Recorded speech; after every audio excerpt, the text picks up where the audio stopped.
Un gusto volver a estar con ustedes en el espacio Fernando Aguayo América.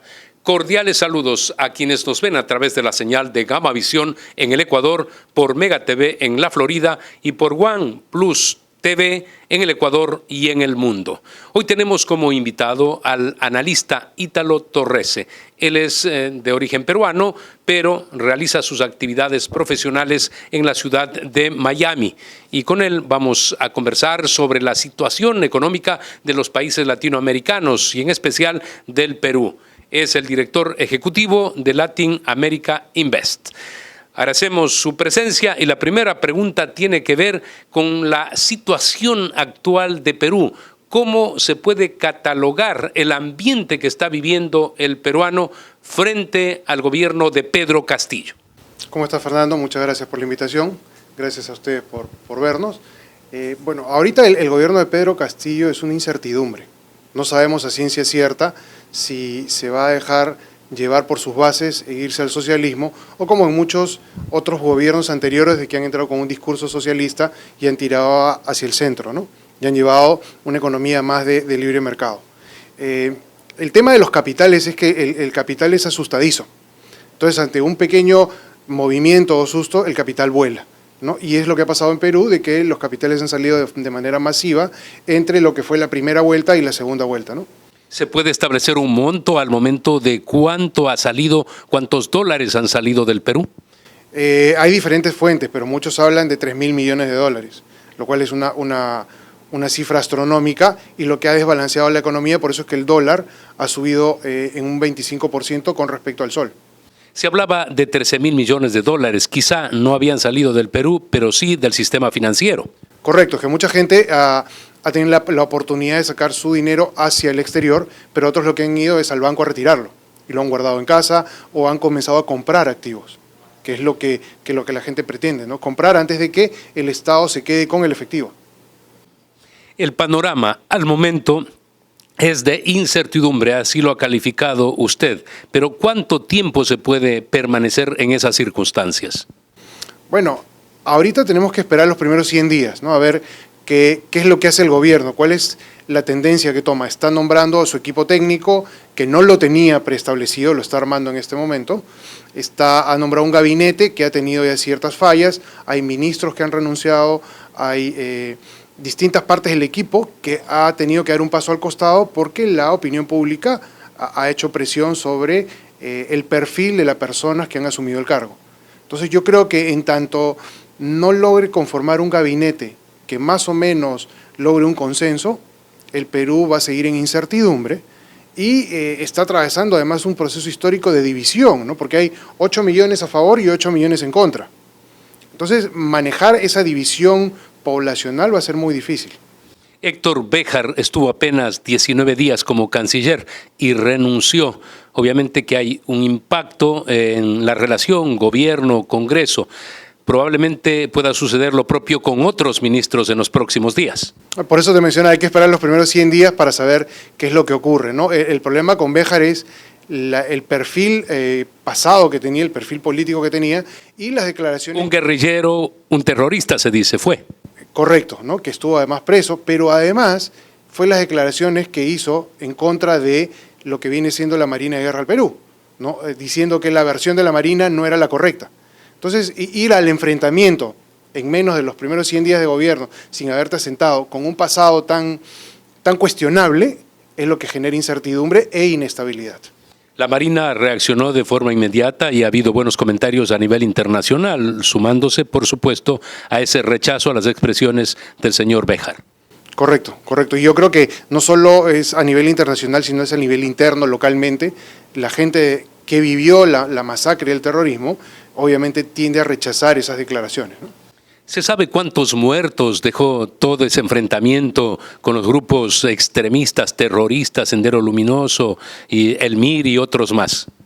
Hay cifras oficiales, pero siempre están muy por debajo de la realidad, ¿no? Porque están también los desaparecidos que van apareciendo 30 o 40 años después, pero No recuerdo en este momento la cifra, pero superan las 10.000 personas. Claro, sí se hablaba 30.000, 37.000 personas en determinado momento.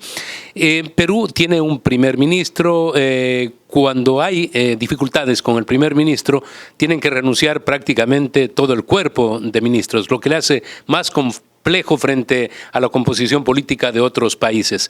Esto va a degenerar en una inestabilidad permanente en el Perú en cuanto a lo político. Bueno, el sistema político, si no se le da la confianza al primer ministro y a su gabinete, tiene que renunciar todos, ¿no? El tema es que cuando no se le da la confianza 2 veces, el presidente tiene la opción de cerrar el Congreso, con lo cual, al cerrar el Congreso, le estaría dando poderes absolutos para que el gobierno comience a legislar, para que convoque una asamblea constituyente y se repita el disco de lo que va a pasar en Chile, de lo que puede pasar en países donde quieren cambiar la Constitución. Entonces yo creo que la oposición no debería pisar el palito y censurar al primer ministro, porque le está poniendo en bandeja todo servido al gobierno a que comience a tomar el control absoluto de todos los poderes, ¿no? Muy importante esta explicación que usted hace, porque fácilmente uno puede pensar, bueno, son censurados esos ministros, pero en este caso iría a favor de Pedro de Castillo y de Cerrón, que lo que quieren es una constituyente, poner ellos nuevos diputados y hacerse del poder absoluto, como ocurre en Venezuela, como sucedió también en el Ecuador en el 2008. Y como sucedió en Perú, Vizcarra hace 2 años cerró el Congreso. O sea, no es nada nuevo, ¿no? Le censuraron el gabinete 2 veces y entonces él dijo, bueno, cierro el Congreso porque no aportan, ¿no?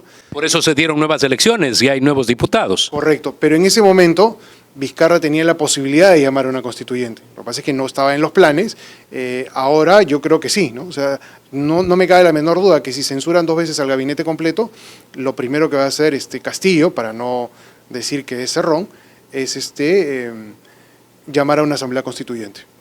Constitucionalistas, personas intelectuales, dicen que sería echar por la borda la Constitución cuando se puede hacer algún cambio, si es que es necesario ese cambio, pero no plantear el dictamen de otra Constitución más en el Perú. Mira, a mí se me ocurre que podríamos tomar el ejemplo de Estados Unidos, ¿no? Tiene la misma Constitución hace 200 años y lo que tiene son enmiendas, pero la Carta Básica no la han cambiado. Entonces yo creo que los derechos básicos y las obligaciones básicas de los ciudadanos no van a cambiar. Tenemos que ajustar ciertas cosas que con el paso del tiempo han ido cambiando, las prioridades van cambiando, pero cambiar la Constitución del todo no la veo yo una salida prudente. Son 79 los diputados del Congreso que están en la oposición. Ya decía usted, es un país dividido, porque a la postre fueron pocos votos los que separaron de la señora Keiko Fujimori. Todo esto va a continuar generando esa discordia en el Perú. Pero en el pasado, de una u otra manera, la economía no se había resentido. No sabemos, ya dijo usted, si en esta ocasión, salvo lo que ha acontecido en estos primeros días, podría tomar el carril de estabilidad que se dio durante 25 años. ¿Cree usted probable aquello o no? Bueno, te repito, es un tema de incertidumbre. En teoría, y según la información estadística lo dice, este año vamos a batir récord de exportaciones. Entonces, aparentemente la economía está girando independientemente de la crisis política o de los incendios políticos que hayan, ¿no? Sin embargo, nunca ha habido el concepto de queremos estatizar, queremos expropiar. Entonces, cuando tú comienzas a tratar de meter mano en lo que es el aparato productivo privado, es donde los capitales obviamente se retraen, ¿no? Ahora, vuelvo, repito, es un tema de incertidumbre. Puede ser un discurso político, un discurso social para mantener a su base votante en expectativa, pero que al final no lo hace, ¿no? O puede renegociar sin expropiar, ¿no? Que es lo que pensamos y sería lo lógico hacer, ¿no? ¿Por qué insisto en esta pregunta? Y parecería repetitivo. El tema es que yo he consultado a varios analistas y si bien es cierto, en el pasado hubo la esperanza de que llegando como llegó Ollanta Humala, que igual era un hombre de izquierda asociado con Chávez y se decía va a introducir el chavismo en Perú, finalmente cuando llegó a la presidencia ya en su segundo intento, no, simplemente se sometió a las líneas maestras que están establecidas en el Perú. Pero en este caso vemos que hay radicalismo en el grupo político que cobijó a Pedro Castillo. Por eso insistimos en esto. Pero usted sigue teniendo ese optimismo de que a lo mejor en pocos meses esto cambie y sea solamente un discurso. Es la ilusión de todos, ¿no? Todos los que nos movemos en una economía de libre mercado, en los que hacemos negocios, es la ilusión de que sea parte de un discurso simplemente, vamos a decirlo, incendiario, pero que al final continuemos con la economía de libre mercado, porque es que no hay ninguna base en el mundo de una economía que tenga éxito, ¿no? El caso más grande es el de China, ¿no? Que no es una economía socialista, es una economía de libre mercado con un gobierno socialista, con un gobierno comunista, pero las reglas de juego son las de libre mercado, ¿no? Y los otros países que la practican, que es Venezuela, Cuba, no sé, Nicaragua, están quebrados. Entonces, es más, si tú no tienes de dónde generar, no tienes cómo alimentar a tu pueblo, no tienes cómo darles de las necesidades básicas, ¿no? Vamos a hacer un corte comercial. Guayaquil es la puerta de entrada a Ecuador y a las Islas Galápagos. Una ciudad que brilla, llena de arte, música y entretenimiento. Aquí la aventura se expresa en todas sus formas, desde paseos por el río y sus malecones, hasta conciertos al aire libre y vista panorámica de la ciudad desde La Perla. Y en la noche la diversión no se detiene, con diversas actividades para todos. Porque en Guayaquil una experiencia vale más que 1000 imágenes.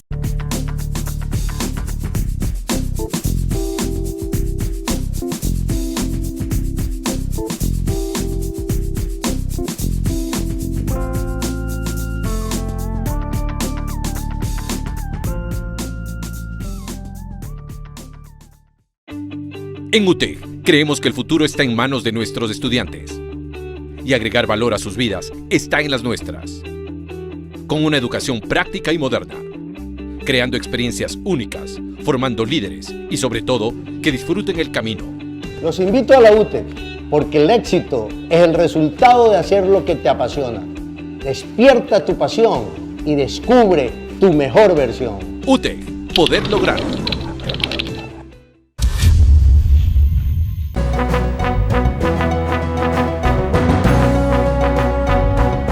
Agradecemos la presencia en nuestro set del abogado Henry Cucalón. Recordemos, él fue asambleísta por Madera de Guerrero y el Partido Social Cristiano. Quisiéramos que brevemente nos haga una evaluación de estos primeros 100 días del gobierno del señor Guillermo Lasso. Fernando, un gusto estar contigo. Un saludo a los televidentes. Estos 100 días se pueden resumir en un aspecto positivo, que es la vacunación masiva a los ecuatorianos. Una promesa que fue cumplida y con creces. Eso es bueno porque es una herramienta principal para la reactivación económica del país y para poder volver a sanar. Es bueno que el pueblo sepa que sus líderes, que sus gobernantes sí pueden cumplir con los compromisos que se asumieron. Creo que se vienen grandes desafíos. Una vez culminada esta etapa, se vienen temas concernientes, por ejemplo, a la seguridad ciudadana, que es un flagelo. Hay índices muy fuertes en cuanto a la inseguridad.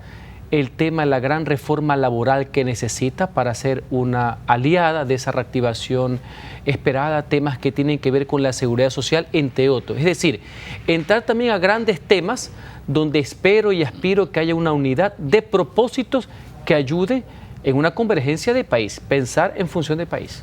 A tan corto tiempo de iniciado el presente periodo, tanto del gobierno ecuatoriano como del legislativo, ¿es necesario llegar a una consulta popular?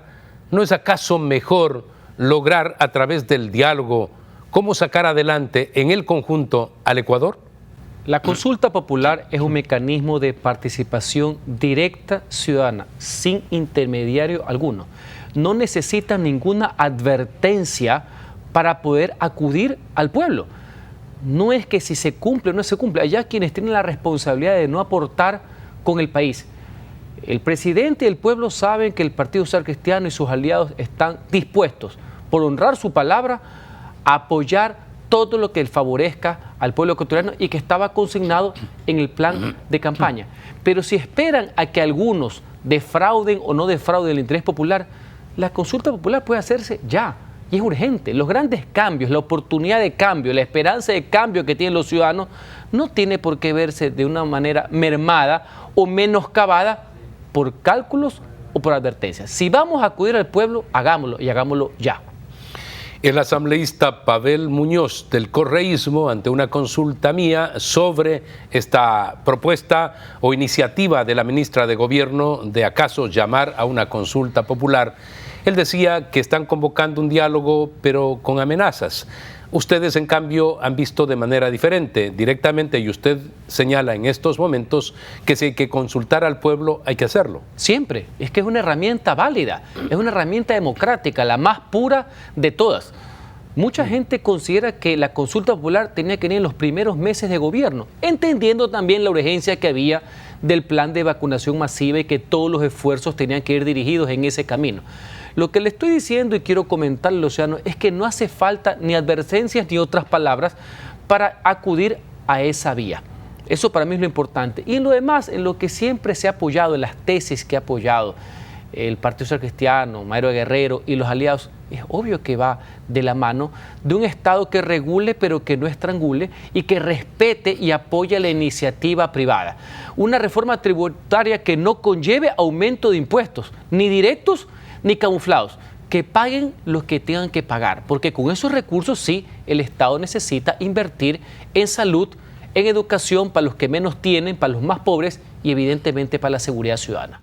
He reiterado en los programas periodísticos que tengo, tanto en la radio como en la televisión, que el Partido Social Cristiano, a pesar de ese distanciamiento, siempre va a poner los votos para apuntalar leyes que tengan que ver con la producción, con el trabajo, con el desarrollo del Ecuador, con el bienestar de los ciudadanos. En estos momentos debe contar con esos votos el gobierno y buscar, por supuesto, nosotros partidos, su respaldo.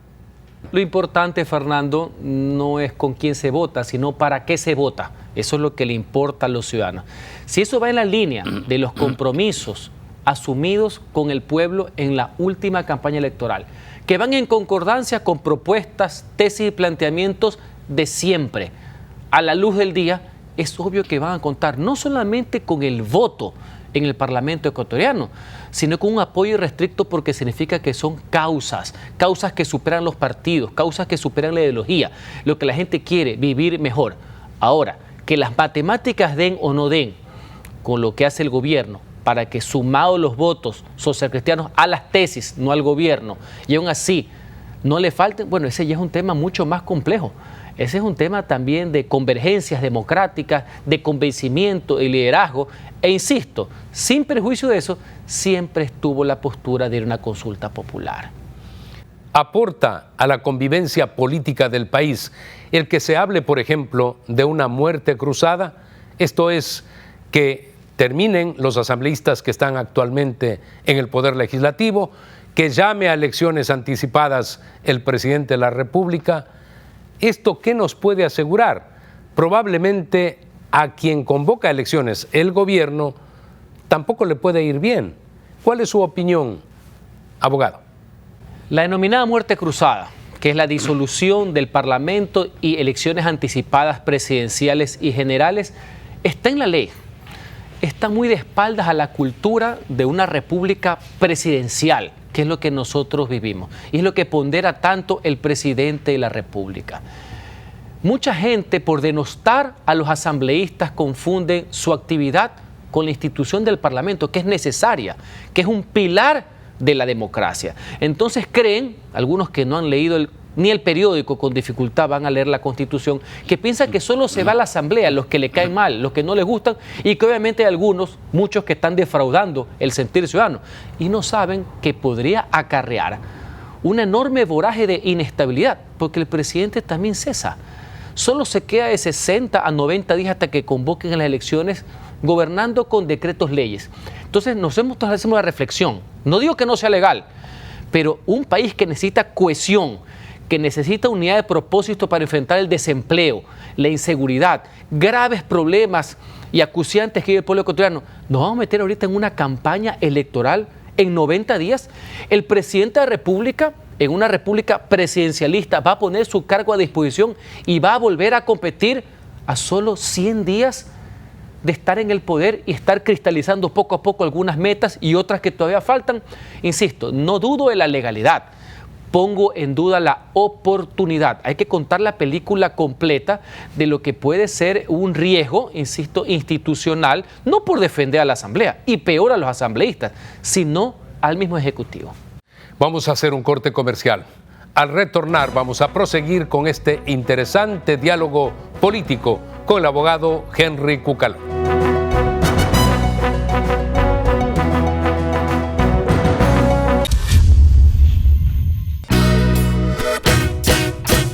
Guayaquil es la puerta de entrada a Ecuador y a las Islas Galápagos, una ciudad que brilla, llena de arte, música y entretenimiento.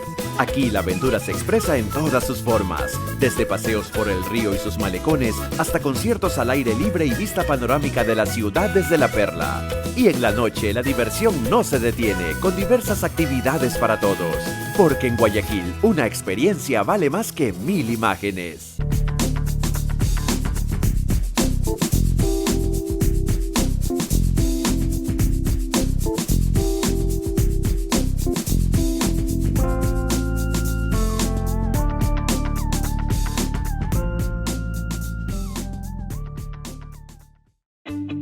En UTEC, creemos que el futuro está en manos de nuestros estudiantes y agregar valor a sus vidas está en las nuestras. Con una educación práctica y moderna, creando experiencias únicas, formando líderes y sobre todo, que disfruten el camino. Los invito a la UTEC porque el éxito es el resultado de hacer lo que te apasiona. Despierta tu pasión y descubre tu mejor versión. UTEC, poder lograr. ¿Qué es lo que debe pasar para lograr institucionalidad, representación adecuada y digna en la Asamblea? El poder del Estado en el que están los ciudadanos es la Asamblea, pero hasta el momento no lo logramos, salvo excepciones. Es que ese es un problema de representatividad, es un problema neurálgico y adolece de temas de vicios culturales también. Falta de compromiso y corresponsabilidad también de quienes lideramos de una u otra manera los partidos políticos, de la ciudadanía al ejercer también el voto, porque los legisladores, al igual que muchos concejales, alcaldes y dignatarios, son elegidos por el pueblo, no son designados a dedo. Esa es la foto de una parte del país. Y a lo mejor falta que mucha gente, que sí la hay, mujeres y hombres honestos, capaces, competentes, asuman el compromiso del quehacer de la cosa pública, no estar alejados de aquellos, no darle la espalda, sino el futuro lo deciden otros. Hay otro componente que hay que señalar, Fernando. Esa composición de la Asamblea, tanto ideológica como en sus integrantes, es la foto del 7 de febrero. Distinta al voto mayoritario con el cual Guillermo Lasso obtuvo la presidencia el 11 de abril. Esa es la complejidad de la democracia ecuatoriana. Eso es lo que escogieron los votantes. Nuestro problema es ideológico, de posturas o también de calidad de la representación. Y ese es un mea culpa que se tiene que hacer el sistema. Y ojalá lleguemos a los consensos necesarios y al cambio cultural, no solamente legal, porque esto no es de membretes ni de nombres, si es asamblea, parlamento, cámara, senadores y diputados, sino este compromiso de responsabilidad para con la gente. La autocrítica debe llevar a pensar, especialmente a la dirigencia política, de que cuando designan a un candidato tiene que pasar por todas las observaciones, lo que hemos visto en los últimos días. Personas a las que se las elogia el momento que se las designa como candidatas y ahora están envueltas en actos de corrupción, reñidos con la moral, con la ley, con lo que corresponde para un asambleísta. Entonces, de aquí en más, los dirigentes de los partidos políticos tienen que poner precisamente personas que sean de representación cabal de los ciudadanos. Se entendería que son fruto de un proceso político, que no son advenedizos y no tiene nada que ver con la juventud o edad de las personas. Se entiende que es de una carrera. Se entiende que son frutos de elecciones primarias donde hubo una competencia sana, interna, entre varios postulantes para un cargo de alcalde, asambleísta, concejal. Esa es la lógica. No muchas veces funciona y hace agua por todos lados. Fíjese usted el caso del actual vicepresidente de la Asamblea, que recién nos enteramos de su nombre y de su accionar. Es más, el partido que la propuse la desconoce. ¿Cómo llegó a ser candidata? El segundo paso es elegida, sí, por el pueblo. ¿Cómo fue designada vicepresidente? ¿Solo por un combo? ¿Solo porque no querían que salgan elegidos otros? O sea que hemos dejado de votar a favor de algo solo por estar en contra de alguien. Miren lo caro que está saliendo ese tipo de posturas. Así que esperemos por la ciudadanía, por la gente, por el pueblo, que podamos encauzar nuevamente, porque si no va a ser terrible para la democracia esta decepción colectiva. No puedo dejar de preguntar al finalizar esta entrevista cuál es su opinión sobre ese fugaz paso como embajador de quien fue presidente del Partido Social Cristiano, el señor Pascual del Chopo, que por un escándalo ha dejado de ser ya embajador ante España. Un fiasco diplomático, porque más allá de lo que se pueda pensar en lo personal, no está comprometido el nombre del Ecuador. Por eso son embajadores plenipotenciarios, ese es el nombre, ¿no? Ante países extranjeros. En este caso, España, con que tenemos una larga tradición, una comunidad de decenas de miles de ecuatorianos que lo que necesitan es relaciones fluidas para que todo marche bien. Y un principio fundamental que ha puesto en serios aprietos al gobierno: uno no se puede involucrar en los asuntos internos del país en que lo recibe. Ese es un principio básico del derecho internacional, lo cual no significa que el hecho que supuestamente se ha puesto en duda sea investigado. Tengo entendido que en España eso se está investigando por las partes pertinentes, la justicia, etcétera, o acá en orden político. Pero evidentemente ese no es el rol de los agentes diplomáticos. Que sirva esto de lección a todos, de que uno tiene que cumplir con la finalidad que ha sido nombrada, y hay que tener mucho cuidado, más en temas de relaciones internacionales.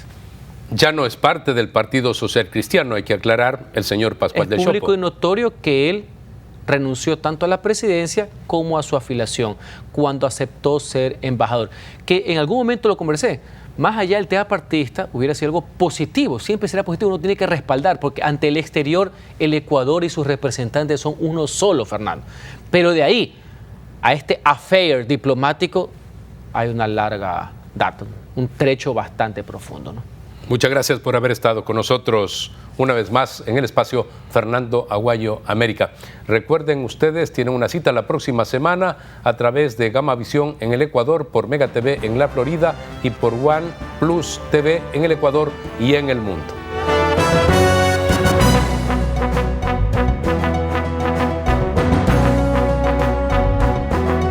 Hacia un sistema de más control de poder que verdaderamente cuando uno se encuentra muy mal administrado, por lo tanto equivocado, en un país